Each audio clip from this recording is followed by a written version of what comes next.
एक बात अपने जीवन में सदा उतार करो। घर में अगर तुलसी का क्यारा है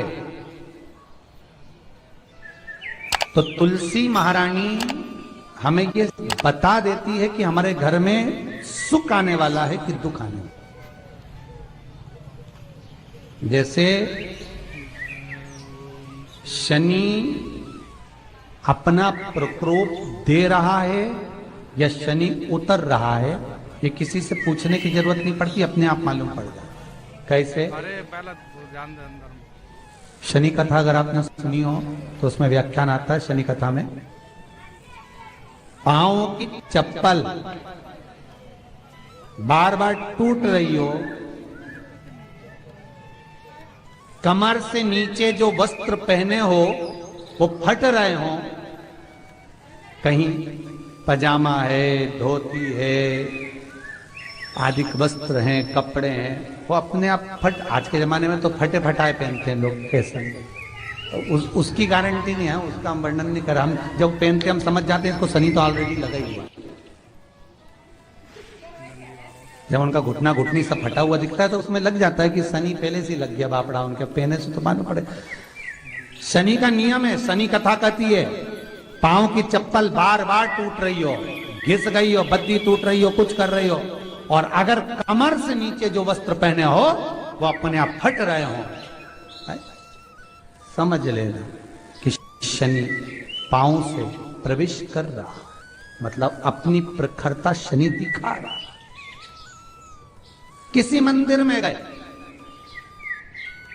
महाराज और वहां जाने पर चप्पल चली गई तो समझ लेना शनि की कुदृष्टि अब पड़ना बंद होना चालू हो गया। कितना सुंदर कहा है महाराज। जूता चप्पल आज के जमाने में तो फैशन हो गई साहब, घर की चप्पल अलग होती है, बाहर की चप्पल अलग होती है। लोग घर में चप्पल किचन तक में पहन के जाते हैं। अरे पानी ले जाओ सीओर से। रसोई घर में लोग चप्पल पहन कर जाते हैं, जहां भगवान का प्रसाद बन रहा है, जहां अन्नपूर्णा निवास कर रही है, और पूछो तो किचन की चप्पल है तो माथे पे रख लो। तुम अपनी माँ को जरूर देखना है, वो बूढ़ी माँ कितनी बार किचन में चप्पल पहन कर गई, मुझे जरूर फोन कर कर बताना। बूढ़ी माँ रसोई घर में आज भी बिना चप्पल के जाती है, और बहुओं की कहीं एड़ी नहीं फट जाए, ठंड नहीं बैठ जाए, इसलिए ये रसोई घर तक में चप्पल पहन कर जाती है। सूर्य नारायण की कथा पढ़ना, शनि महाराज की कथा पढ़ना, और गरुड़ पुराण की कथा पढ़ना। जिन जिन कथाओं का हम व्याख्यान करें उसको पढ़ना जरूर हो। क्या लिखा है?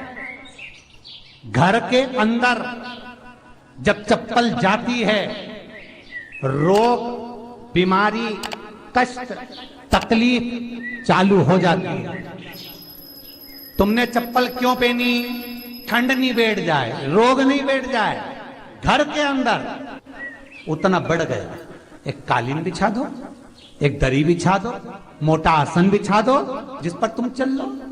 जरूरी है कि कई कई लोगों को तो हमने ये भी देखा कि कालीन पर भी चप्पल पहन के चलते,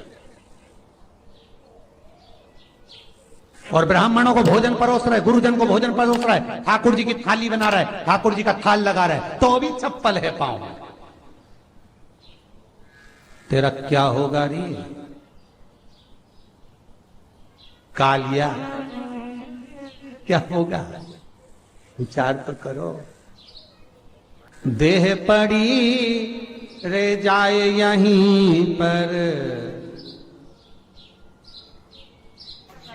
फिर कुंडल और नगीना, क्या हरि नाम नहीं तो जीना। अभी भी सुधर जाओ रे, अभी भी सुधर जाओ, नहीं सुधरो तो सिधर जाओ रे, या तो सुधरो नहीं तो सिद्धरो, थोड़ा सुधरो। रसोई घर में अन्नपूर्णा रहती है, रसोई घर में शिव महापुराण की कथा कहती है जब भगवान शंकर को मां जगत जननी भोजन करा रही थी, शंकर जी ने वर मांगा था अन्नपूर्णा का, ए अन्नपूर्णे, तुम मेरे घर के बच्चों का भरण पोषण कर रही है। इस मृत्यु लोक में जितने मनुष्य जन्म लेते हैं ये मेरे पुत्र कहलाते हैं। तो अन्नपूर्णा ने कहा, चिंता मत करना भोलेनाथ, जिस जगह पर एक स्त्री, बेटी, कन्या या घर की बहू या बूढ़ी माँ भोजन बनाएगी, उस जगह पर मैं अन्नपूर्णा उसके शरीर में प्रवेश करूंगी। और वो रसोई घर नहीं होगा, वो मेरा और तुम्हारा मंदिर कहलाएगा। अब मंदिर में चप्पल पहनकर भोजन का निर्माण करना ये श्रेष्ठता है। एक आसन पटक लो आप रसोई घर के अंदर, जिस आसन पे खड़े होकर आप भोजन बना लो। मोटा सा आसन रख लो, चप्पल की जरूरत ही नहीं। श्रीमद् भागवत कथा कर रही है, तुलसी का मात्र तो शनि अपनी दृष्टि बता देता है। शास्त्र कहता है जब घर के अंदर प्रवेश करने के, जब आप घर में प्रवेश करें तो कोने में चप्पल को उतार दें।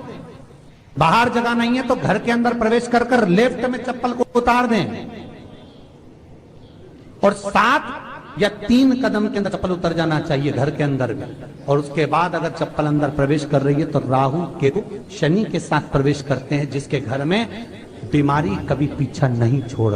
शनि कथा, सूर्य की कथा का स्मरण करिए, आपको मालूम पहचान हो जाता है। महाराज तुलसी बता देती है कि आपके घर की दशा क्या है। बार बार जल डालने के बाद भी तुलसी सूख रही है, बार बार आप पूजन कर रहे हैं, पाठ कर रहे हैं तो भी तुलसी के दल सूख रहे हैं। तुलसी बता देगी कि तुम्हारे घर में तकलीफ आने वाली है, कष्ट आने वाला है, सूख रही है। किसी ने जरूर कुछ ना कुछ ऐसा है कि इसमें घर में तकलीफ आएगी। तुमने लगाया फिर सूखी, फिर लगाया फिर सूखी। तुलसा महारानी बता देती है कि कष्ट है। और जिस गमले की तुलसा घेर घमोर हो, फलित तो हो, आनंद में हो, तो उस घर में फिर दुख नहीं आता, समृद्धि खुद बरसती है। जिन शंकर भगवान को आप जल चढ़ाते हो, जिन ठाकुर जी से आप लाड लड़ाते हो, जिन भगवान कृष्ण का आप स्मरण करते हो, राधा रानी का आप नाम जाप करते हो, जिस परमात्मा का आप भजन कर रहे हो, कीर्तन कर रहे हो, नाम जाप कर रहे हो, नाम स्मरण कर रहे हो, उससे तुम्हारा एक संबंध होना चाहिए, एक रिश्तेदारी होना चाहिए। और उससे जब तुम्हारा कोई संबंध रहेगा, उससे जब तुम्हारी कोई रिश्तेदारी रहेगी, तो उस रिश्तेदारी में जैसे ही आपके प्राण छूटे, और छूटते से ही आप जब गए, जाते ही आप कहोगे कि कृष्ण से मेरा ये संबंध है, वो मेरा पुत्र, वो मेरा भाई, वो मेरा बेटा, वो मेरा सगा, वो मेरा रिश्तेदार, वो मेरा कुटुंबी, वो मेरा पुत्र। जब कहोगे तो तुरंत प्रवेश हो जाए। महाराज भगवान से संबंध होना चाहिए। कई लोग भगवान को सवेरे से रिझाने बैठते हैं तो भगवान को बनी बनाई बात कहते हैं। ये पाठ कर लो, ये पाठ कर लो, ये पाठ कर लो, ये स्तुति कर लो, सारा बना बनाया। तुमने अपने दिल से कौन सी स्तुति गाई?